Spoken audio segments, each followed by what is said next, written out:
Hello children, welcome to Sarosh Digital Learning. Today we will be doing the rhyming scheme for the poem The Wet. Please open page 77. And also this is for class 8th. We will also deal with the meanings. You may write the meanings and the rhyming scheme on your classwork notebook.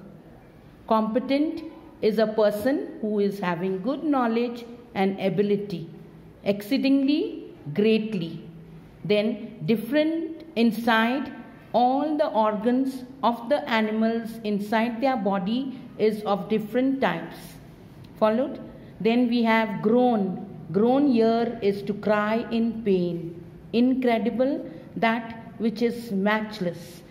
Then we also have virulent, where virulent means a disease that attacks and brings bacteria into the body, either of the animals or also of human beings.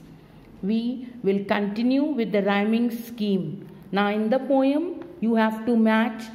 Now wet is given on the first line of the stanza, and you will be matching with the second line and the third line and the fourth line of the stanza.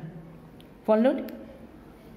So you will write the rhyming scheme as follows. First line is A, second line is B, third line is again A, and the fourth line of the stanza is again B. So in this manner you will be writing the rhyming scheme of the poem A, B, A, B. Then when you go to the second stanza, it will change to C, D. Understood? It will change to C, D. Again C, D. All the time the stanzas have only 4 lines. Now you will do this work of rhyming scheme for the full poem. It is a lengthy poem. You will continue for your homework. In the same way, for third stanza, again the lettering, the alphabets will change to E, F. Followed? And like that you keep on going from G to H and then J, I, K, L, M, like that. Today again we will be dealing with the figures of speech.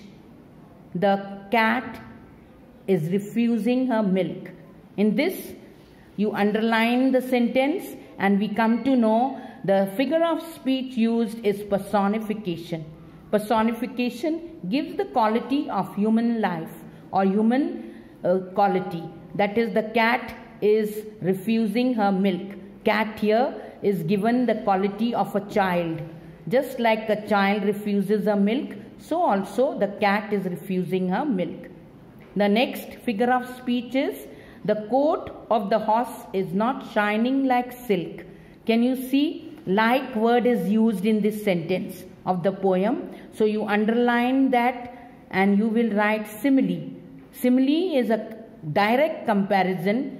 The coat of the horse is silky, is silk, smooth. You know what is silk? Silk is a smooth cotton, is a smooth fabric. Next line, the parrot does nothing but groan. Here the figure of speech used is onomatopoeia, and onomatopoeia shows us the sound of groaning. When you are groaning, you make different sounds like oh, ooch, how, like that. So fun, understood now? So in this manner, we will also have another sentence in the 5th stanza. If the panther has a wife who chews his ears. Here we have hyperbole. Hyperbole is used over and over again to express the qualities of the person. Turn to page number 78. Okay? And see the figures of speech. If the camel hurts his hump. Here alliteration is used. Hurt word and hump word is used. In alliteration there is repetition of alphabets like H and H again. And again we go to the last figure of speech in the poem, and that is don't attempt to attend zoological crowd. It is a metaphor.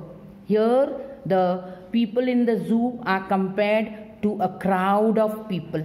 Followed now? Like a crowd in a zoo. So thank you children, and I'll be sending you your homework on the WhatsApp. You can complete and send to me by tomorrow. Understood?